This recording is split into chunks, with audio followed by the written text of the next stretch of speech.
ലോകമെമ്പാടുമുള്ള മ്യൂസിയം വിദഗ്ധർ സമ്മേളിച്ച ദുബൈയിലെ ഐക്കോം മ്യൂസിയം കോൺഫറൻസിൽ ഇന്ത്യൻ പ്രതിനിധിയായി മലയാളി വിദഗ്ധൻ അലിഗഡ് മുസ്ലിം സർവകലാശാലയിലെ മ്യൂസിയോളജി വിഭാഗം ഗവേഷകനും അധ്യാപകനുമായ ഡോക്ടർ അബ്ദുറഹീമാണ് മ്യൂസിയം രംഗത്തെ AI സാധ്യതകളെക്കുറിച്ച് പ്രബന്ധം അവതരിപ്പിക്കാൻ ദുബൈയിലെത്തിയത്.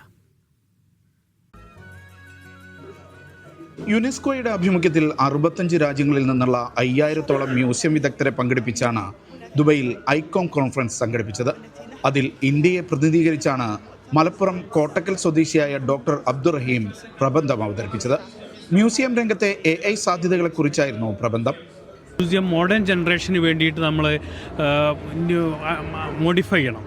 അപ്പോൾ ഫോർ എക്സാമ്പിൾ പറയുകയാണെങ്കിൽ ആദ്യം നമ്മൾ ഈ മ്യൂസിക്കൽ ഇൻസ്ട്രുമെൻസ് ഒക്കെ ആയിരുന്നു ഷോക്കേസിൽ വെക്കുക. അതൊന്നും ഇപ്പോഴത്തെ ജനറേഷൻ ഇഷ്ടപ്പെടില്ല. അവർക്ക് വേണ്ടത് ഇൻറ്ററാക്റ്റീവ് ടൈപ്പ് ഓഫ് എക്സിബിഷനാണ് വേണ്ടത്. അപ്പോൾ അതിന് വേണ്ടിയിട്ട് നമ്മൾ ഇൻറ്റാഞ്ചിബിൾ ആസ്പെക്ട്സ് ഉണ്ട് ഈ മ്യൂസിക്കൽ ഇൻസ്ട്രുമെൻസിൻ്റെ മ്യൂസിക്. അപ്പോൾ അതും കൂടിയും കളക്ട് ചെയ്യണം. എന്നാലേ നമുക്ക് ഫ്യൂച്ചറിൽ ഇതൊക്കെ ഉപയോഗപ്പെടുത്താൻ പറ്റുള്ളൂ. ഇന്ത്യയിൽ 500-ലധികം ലാംഗ്വേജുകൾ ഉണ്ടായിരുന്നു. അതിൽ കുറേ ലാംഗ്വേജുകളൊക്കെ നഷ്ടപ്പെട്ടു പോയി. അതുപോലെ കുറേ മ്യൂസിക് റിച്വൽസ് അതൊക്കെ ഉണ്ട്. അതൊക്കെ നഷ്ടപ്പെട്ടുകൊണ്ടിരിക്കുകയാണ്.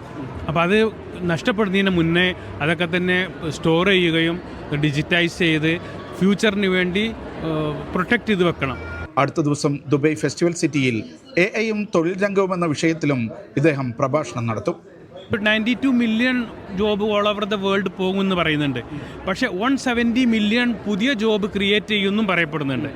അപ്പോൾ AI ആയിട്ട് അപ്ഡേറ്റ് ചെയ്യുന്ന ആളുകൾക്ക് ജോലി സാധ്യത കൂടിക്കൊണ്ടിരിക്കും എന്നാണ് പറയുന്നത്.